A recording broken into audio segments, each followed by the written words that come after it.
El título escogido para esta edición, todos lo conocemos, es Aqua, un elemento natural al que las Edades del Hombre no había dedicado hasta ahora ninguna exposición. El agua, además de ser un bien natural no exento de contradicción, lo es también cultural y símbolo cargado de religiosidad, cuyas manifestaciones se insertan en el patrimonio intangible de nuestro pueblo e historia.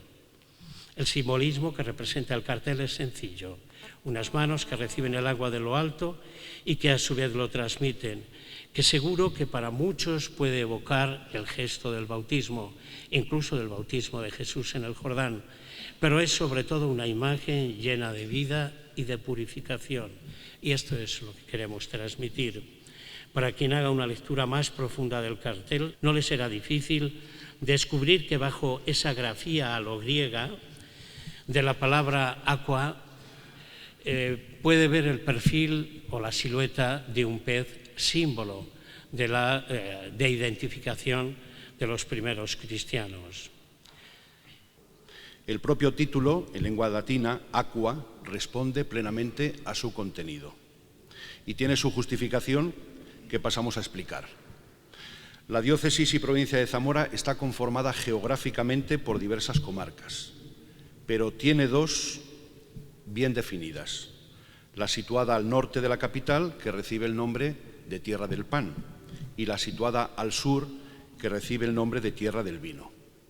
Y establece esta división geográfica una línea natural trazada por las aguas del río Duero, que naciendo en tierras sorianas y desembocando en el Atlántico, en Portugal, atraviesa el territorio zamorano de este a oeste y pasa por ciudades como Toro, que será el lugar donde se celebre la muestra, y Zamora, que es sede episcopal y capital de la provincia que lleva su nombre. Por esta razón, y dado que la Fundación de las Edades del Hombre nunca había celebrado una exposición monográfica sobre el agua, le ha parecido conveniente dedicarle esta edición. La exposición tiene 6 capítulos. 4 se desarrollan en la colegiata y los 2 últimos en la iglesia del Santo Sepulcro. El primero de ellos, titulado Agua de Vida, se sitúa en el ámbito que está a los pies de la colegiata, lo que llamamos la capilla de la Majestad. Allí el agua va a ser tratada desde sus perspectivas natural y antropológica. Habrá referencias a la mitología clásica, al servicio del agua en la limpieza corporal, los recursos hidrológicos, la ingeniería hidráulica, los recipientes domésticos de barro y cristal para contenerla y beberla, etc.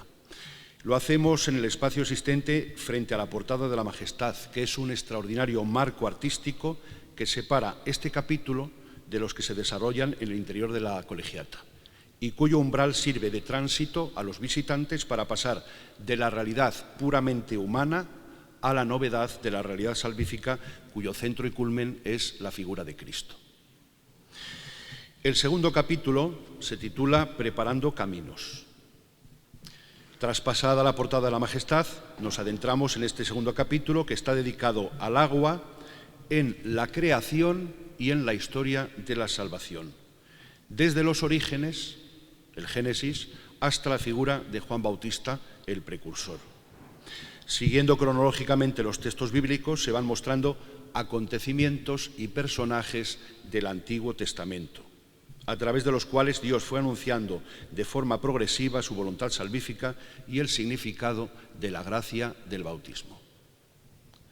Por tanto, preparando caminos, Antiguo Testamento, prefiguración del bautismo cristiano. En el capítulo tercero,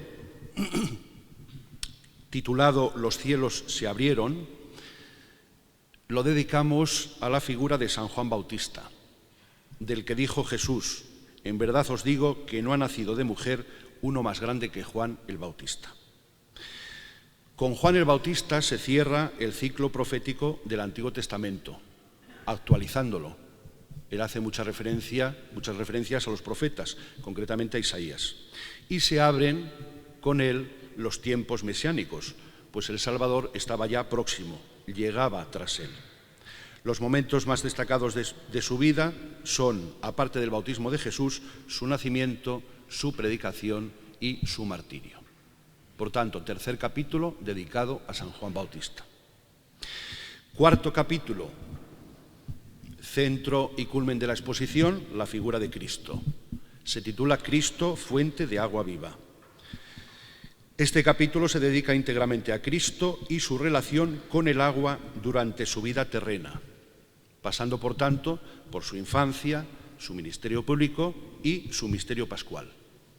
En él se recogen, entre otros temas, la vocación de los primeros discípulos junto al mar de Galilea, las bodas de Caná, el encuentro con la samaritana en el pozo de Sicar, la curación de un enfermo en la piscina de Betesda, el lavatorio de los pies, el lavatorio de Pilato y, sobre todo, el Calvario.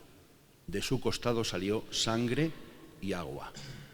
Los santos padres siempre vieron en esa imagen el nacimiento de la Iglesia, el agua, el bautismo, la sangre, la Eucaristía, el nacimiento de la Iglesia, del sacramento de la Iglesia entera. Pasamos ya a la Iglesia del Santo Sepulcro. Capítulo quinto, el bautismo que nos salva, así lo titulamos. El penúltimo capítulo está dedicado al sacramento del bautismo y a los objetos usados en su celebración litúrgica.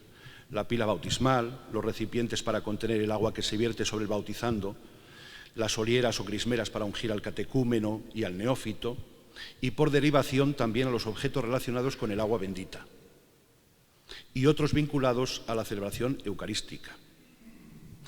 Finalmente, libros y cantorales con obras polifónicas relacionadas con el agua, con maestros de Capilla de Zamora y de Toro. Y finalmente ya el capítulo sexto, renacidos por el agua y el Espíritu.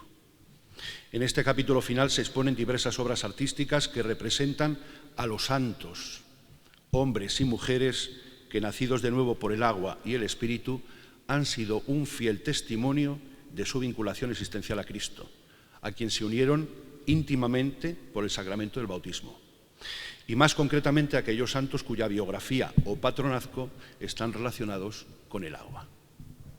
El capítulo y la muestra finalizan con la figura de Cristo resucitado. Él es quien bendice a los visitantes con su mano derecha, dejando ver la llaga gloriosa de su costado, de la cual brotó, como les decía antes, sangre y agua. Y con él ya nos ofrece su mensaje de despedida, el mismo que proclamó en Jerusalén el último día de la fiesta judía de las tiendas. El que tenga sed, que venga a mí y beba el que crea en mí. Como dice la Escritura, de su seno correrán ríos de agua viva. Para facilitar este recorrido, trabajamos también en una guía específica que nos ayude y nos haga más agradable la visita.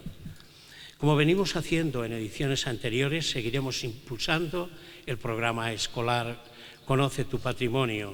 Ya la pasada edición alcanzó más de 10.000 escolares.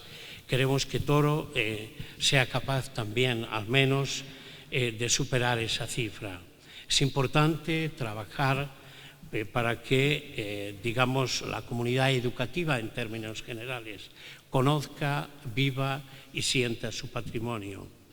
La riqueza patrimonial de Toro está a la vista, pero también Toro posee una riqueza musical importante, lo que nos ha llevado a pedir al profesor y músico David Rivas Domínguez la creación de piezas musicales que ambienten ambas sedes. Y aunque aún no tenemos cerrado del todo el proyecto, posiblemente también la creación de una obra musical conmemorativa de esta edición. En este ámbito musical pretendemos, y esto en colaboración con la parroquia y de un modo especial con el organista de la parroquia, don Jesús de la Sota, quien fuera director de la banda de música tantos años, pues tener música en directo solamente en la colegiata, que es donde tenemos órgano.